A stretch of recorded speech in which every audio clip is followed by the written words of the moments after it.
एकांतिक भक्त की पहचान। एक बार श्री जी महाराज ने बहुत सुंदर बात बताई। उन्होंने कहा, जिसके हृदय में भगवान की सच्ची भक्ति होती है उसकी सोच और भावना ऐसी होती है कि भगवान और संत जो भी कहे मुझे वैसा ही करना है। वह भक्त अपने हृदय में ये ठान लेता है कि चाहे कुछ भी हो जाए मुझे भगवान के हर वचन को पूरी श्रद्धा से मानना है। वह यह नहीं कहता कि यह वचन तो मुझसे होगा और यह नहीं होगा। ऐसा वचन तो भूल से भी नहीं बोलता। भगवान की मूर्ति को हृदय में टिकाना यह भी एक तरह की वीरता है। अगर कोशिश करते करते भी भगवान की मूर्ति हृदय में न टिके तो वह हिम्मत नहीं हारता, वह पीछे नहीं हटता, बल्कि हर दिन नई श्रद्धा और नया उत्साह लेकर फिर से भगवान को अपने हृदय में बसाने का प्रयास करता है। कभी कभी ऐसा होता है कि जब कोई भगवान की मूर्ति का ध्यान करते हैं तब मन में गलत विचार या भ्रम आ जाते हैं और वे हटते नहीं। तब वह सच्चा भक्त भगवान की महिमा को समझकर अपने आप को पूर्ण काम मानता है और उन गलत विचारों को झूठा समझकर उन्हें दूर करता है। वे हर हाल में भगवान के स्वरूप को अपने हृदय में धारण करता रहता है। चाहे ऐसा करते करते उसे 10 साल लगे, 20 साल लगे, 25 साल लगे या 100 साल भी बीत जाए, फिर भी वह कभी भी भगवान का ध्यान लगाना बंद नहीं करता, नहीं हार मानता है।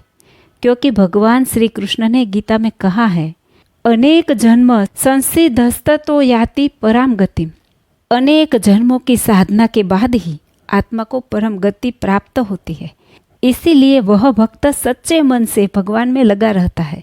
जो ऐसा आचरण करता है वही सच्चा एकांतिक भक्त कहलाता है। श्री जी महाराज ने जिस एकांतिक भक्ति की बात कही वैसे ही भक्त का आदर्श उदाहरण ध्रुव जी है। ध्रुव एक छोटे बालक थे।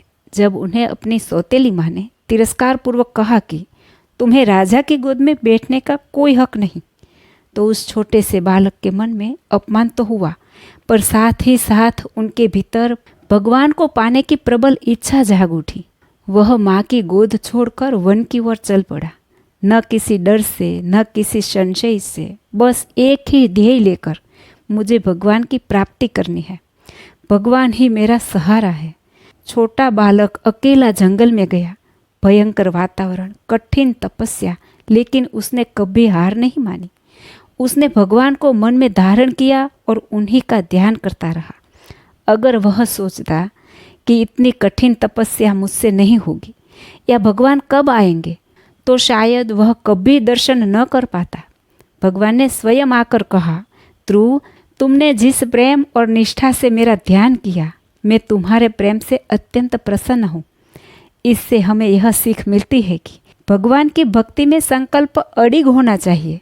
चाहे कितनी भी कठिनाई हो, यह मुझसे नहीं होगा ऐसा सोचकर रुकना नहीं चाहिए।